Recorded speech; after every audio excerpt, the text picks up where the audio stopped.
There are so many travellers in the past being turned away from hospitals, being turned away from doctors. The word doctor in Rumness is actually described as the poison giver.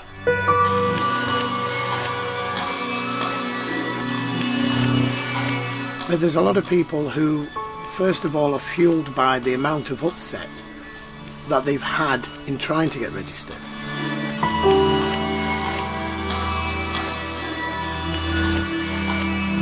They build their own prejudices up against the settled community by saying, well, they don't want to know me anyway. Because in the past they haven't. You know, so how many times do you try to access services when each time you try, the door's firmly closed in your face?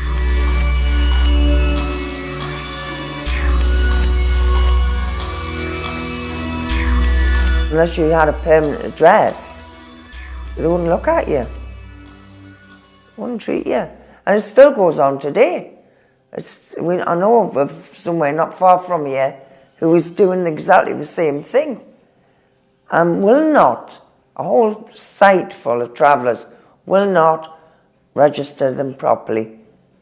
And that's all because the site that they're on isn't recognised for gypsy people. It hasn't been licensed for that yet.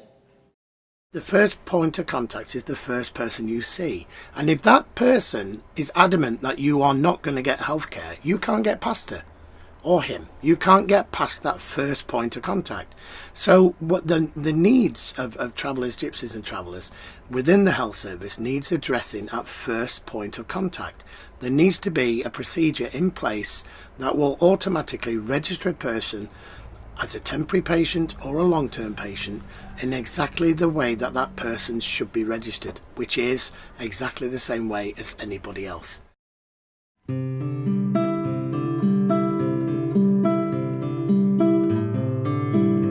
Me and my mum have had lots of trouble. She come out of the hospital one time, took her down to get her money because obviously she'd been in hospital for a few weeks, didn't have any, and we couldn't get a taxi. I rang to the company who took me down there, and he said, walk along the taxi rank and ask them, and one of them will take you. They kept winding the windows up, wouldn't take me, wouldn't even entertain me, wouldn't even talk to me. And that's how I've always been trapped, me and my mother have always been trapped with the taxis. I said to them, what do you think we're going to do? What is it? They don't even cover it up. They just tell you they don't like gypsies.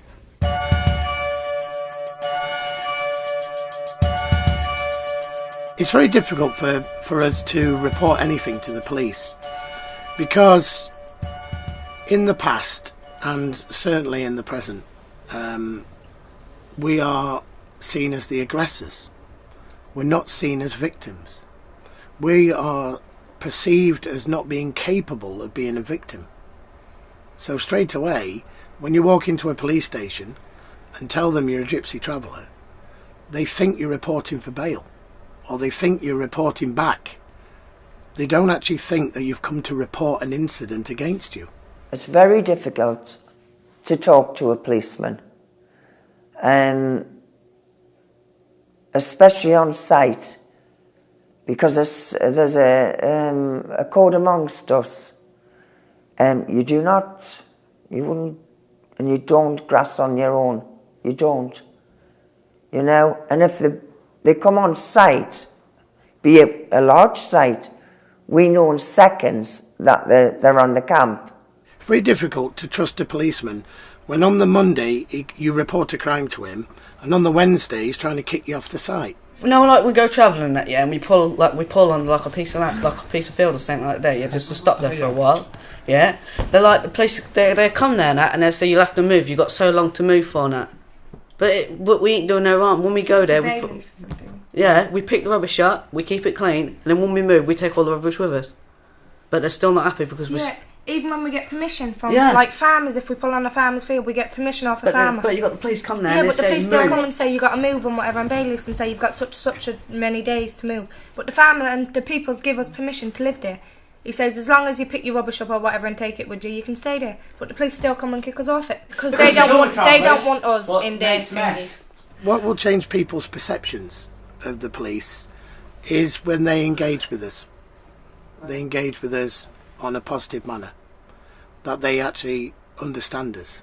It's difficult to report something where you go to the police and say, somebody's stolen this, or somebody's been violent towards me, and they say, well, have you got CCTV evidence, DNA, fingerprints, 25 witnesses, 10 judges witnessed it, did the Prime Minister see it? I accept that there's that perception there, and that is part of my job to get over that perception and build on it.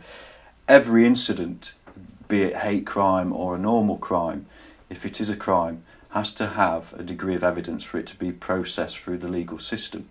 However, when it comes to hate crime and incidents, we actually record anything that is perceived to be a hate incident.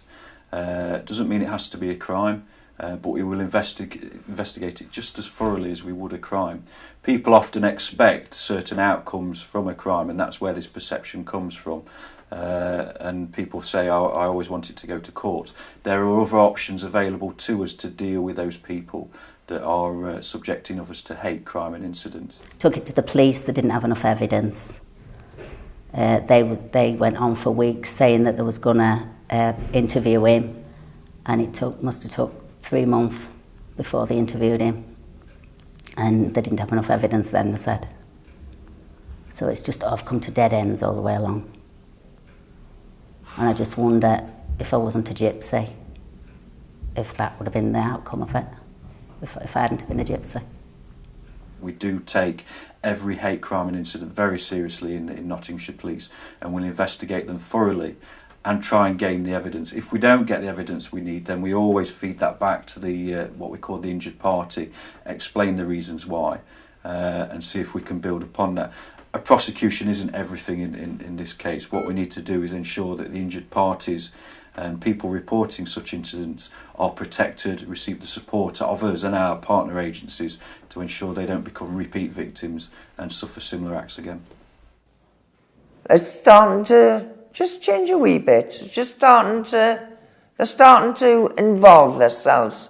My job as the local police inspector is to improve relations and ensure that my area is safe for everybody, and the Gypsy traveller community in my area are an integral part of my community. And I expect, and the force expects my officers to take every report seriously and try and diminish that perception of that we don't deal with gypsies and travellers. We do, and I won't accept it any other way. They are an integral part of our community here, and we must take any report seriously off them. I would ask any person that feels that they're not receiving that level of service to contact me or any other supervisor within the force, and we will deal with it appropriately. Because we need the help of gypsy traveller communities to ensure our communities are safe and welcoming for all. So yes, it's a difficult task. There is a historic perception there that the police have never got on with gypsy traveller groups before, but now we're trying to break down those barriers and reduce that fear of reporting crime to us.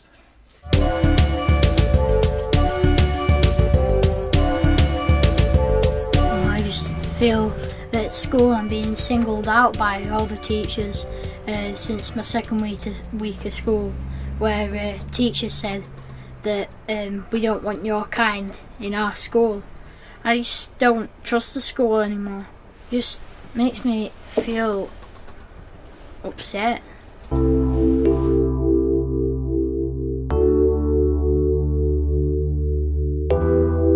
Nothing happens, it's just, oh, I'm sure the teacher wouldn't do anything like that.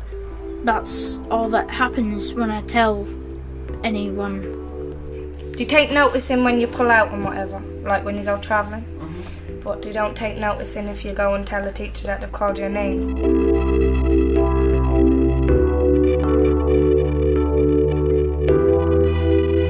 They split you up as well in school.